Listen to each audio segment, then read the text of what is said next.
New Others class presenting a letter to God, chapter 1st. From class 10th English NCERT book, His First Flight. यह कहानी एक किसान के बारे में है जो बहुत गरीब होता है। उसका नाम लेंचो है। वह खेतों में बैलों की तरह कड़ी मेहनत करता है और उसकी फैमिली भी इस काम में उसका हाथ बटाती है। दरअसल यह कहानी लेंचो के भगवान के प्रति दृढ़ विश्वास के बारे में है। इस कहानी की शुरुआत उसके घर से होती है जो पूरी घाटी में अकेला है और एक पहाड़ी की चोटी पर स्थित है। पहाड़ी की इस ऊंचाई से कोई भी व्यक्ति नदी को तथा अनाज के उस खेत को देख सकता है जो फूलों से भरा हुआ है और एक अच्छी फसल होने का भरोसा दिलाता है। और इस फसल को मूसलाधार वर्षा या फिर कम से कम एक बौछार की ज़रूरत है। लेंचो एक सुबह अपने खेत में खड़ा होकर आकाश में नॉर्थ ईस्ट डायरेक्शन की तरफ देखता है। दरअसल वह आकाश में वर्षा के चिन्ह देख रहा होता है।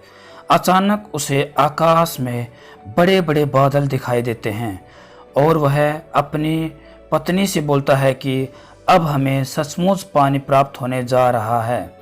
उसकी पत्नी जो डिनर तैयार करी होती है वह जवाब देती है, हाँ, यदि भगवान ने चाहा तो। बड़े लड़के खेतों में काम कर रहे होते हैं और छोटे लड़के घर के पास खेल रहे होते हैं। लेंचो की पत्नी उन सभी को खाने के लिए बुलाती है। भोजन के दौरान ही बड़ी बड़ी बूंदें गिरनी शुरू हो जाती हैं। दरअसल लेंचो ने भोजन के दौरान ही वर्षा होने की भविष्यवाणी कर दी थी और ऐसा ही होता है। लेंचो खेतों में अपने शरीर पर वर्षा को अनुभव करने के लिए चला जाता है क्योंकि वह बहुत खुश होता है और चिल्लाते हुए बोलता है, ये बारिश की बूंदें नहीं हैं, ये तो नए सिक्कों की बारिश है। दरअसल लेंचो इन बारिश की बूंदों को सिक्के से तुलना करता है क्योंकि ये बूंदें उसकी फसल की अच्छी पैदावार होने में मददगार साबित होंगी और उसके पास अनाज का एक बड़ा भंडार हो जाएगा और उसे वो बेच सकेगा और पैसे कमा सकेगा। वह बड़ी बूंदों को 10-10 सेंट के सिक्के बोलता है और छोटी बूंदों को 5-5 सेंट के सिक्के बोलता है। लेकिन थोड़ी देर बाद अचानक तेज हवा चलने लग जाती है और बड़े बड़े ओले गिरने शुरू हो जाते हैं। लेंचो इन्हें हाथ में उठाकर इन्हें चांदी के सिक्के बोलता है और लड़के वर्षा में भीगने की परवाह न करते हुए उन जमे हुए मोतियों को इकट्ठा करने के लिए बाहर दौड़ पड़ते हैं क्योंकि बच्चों को तो वे ओले मोतियों जैसे ही लगते हैं। मौसम और भी खराब होता जा रहा होता है। लेंचो बोलता है, उम्मीद करता हूँ कि ये ओले जल्दी ही समाप्त हो जाएंगे। लेकिन ओले करीबन 1 घंटे तक बरसते ही रहते हैं। ओले पहाड़ी पर, अनाज के खेतों में और पूरी घाटी में बरसते ही रहते हैं। खेत इस तरह से सफ़ेद हो गया मानो कि नमक से पूरी तरह ढक गया हो।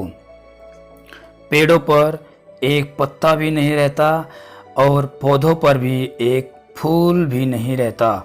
इस तरह उसकी फसल पूरी तरह से नष्ट हो जाती है। वह खेत के बीच में खड़ा हो जाता है। वह बहुत उदास हो जाता है। दरअसल वह बिल्कुल टूट चुका होता है और अपने बेटों को बोलता है, यदि टिड्डियों का दल भी आता तो कुछ ना कुछ जरूर छोड़ जाता। लेकिन ओलों ने तो कुछ भी नहीं छोड़ा। इस साल हमारे पास कोई अनाज नहीं होगा और हमें भूखा ही रहना पड़ेगा।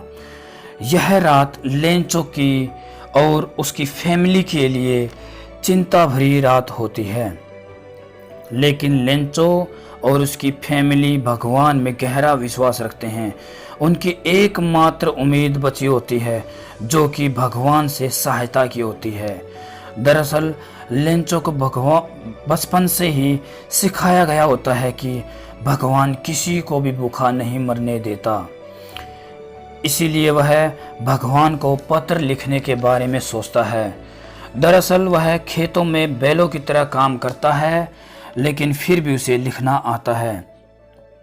इसलिए वह आने वाले संडे को कस्बे में जाता है और पोस्ट ऑफिस में जाकर पेपर और पेन लेकर लिखना शुरू कर देता है। वह लिखता है कि हे प्रभु, यदि आप मेरी सहायता नहीं करोगे तो मेरी पूरी फैमिली भूख से मर जाएगी। मुझे अपने खेतों को दोबारा बोने के लिए 100 पैसों की ज़रूरत है, क्योंकि मेरी पूरी फसल ओलों से बर्बाद हो गई है। और इस तरह से वह पूरी घटना इस पत्र में लिख देता है और एनवेलप पर टू गॉड का एड्रेस लिख देता है। इस पर डाक टिकट लगाकर उसे मेल बॉक्स में डाल देता है। पोस्टमैन एनवेलप पर टू गॉड का एड्रेस देखकर खूब हंसता है और पोस्ट मास्टर को वह पत्र दिखा देता है। पोस्ट मास्टर भी बहुत हंसता है, क्योंकि उसने अपने पूरे कार्यकाल के दौरान उसने ऐसा पता वाला पत्र कभी नहीं देखा। लेकिन वह जल्दी ही सीरियस हो जाता है, क्योंकि वह लेंचो के भगवान के प्रति दृढ़ विश्वास से इम्प्रेस हो जाता है और वह सोचता है कि काश मेरे अंदर भी इतना विश्वास होता। वह उसके विश्वास को तोड़ना नहीं चाहता, इसलिए वह उसकी मदद करने का फैसला कर लेता है। वह अपने कर्मचारियों से पैसे इकट्ठा करता है और खुद भी अपनी सैलरी का कुछ न कुछ हिस्सा दे देता है। फिर भी वह आधे से थोड़े ही अधिक इकट्ठा कर पाता है। वह इन पैसों को एक एनवेलप में डाल देता है, लेंचो का एड्रेस डाल देता है और गॉड के सिग्नेचर कर देता है। जब लेंचो पोस्ट ऑफिस में आता है तो खुद पोस्टमैन उसको यह पत्र दे देता है और पोस्ट मास्टर खिड़की से यह सब कुछ देख रहा होता है, क्योंकि वह बहुत खुश है। वह सोचता है कि उसने कोई अच्छा काम किया है। लेंचो पत्र को पाकर बिल्कुल भी हैरान नहीं होता।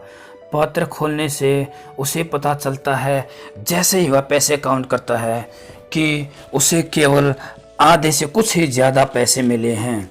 वह क्रोधित हो जाता है, क्योंकि वह सोचता है कि गॉड कभी भी उसके साथ धोखा नहीं कर सकता।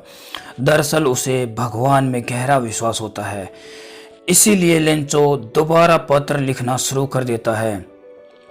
वह गुस्से में होता है। उसके माथे पर झुर्रियाँ स्पष्ट रूप से देखी जा सकती हैं। फिर वह एनवेलप पर टिकट लगाकर मेल बॉक्स में डाल देता है और वह वहाँ से चला जाता है।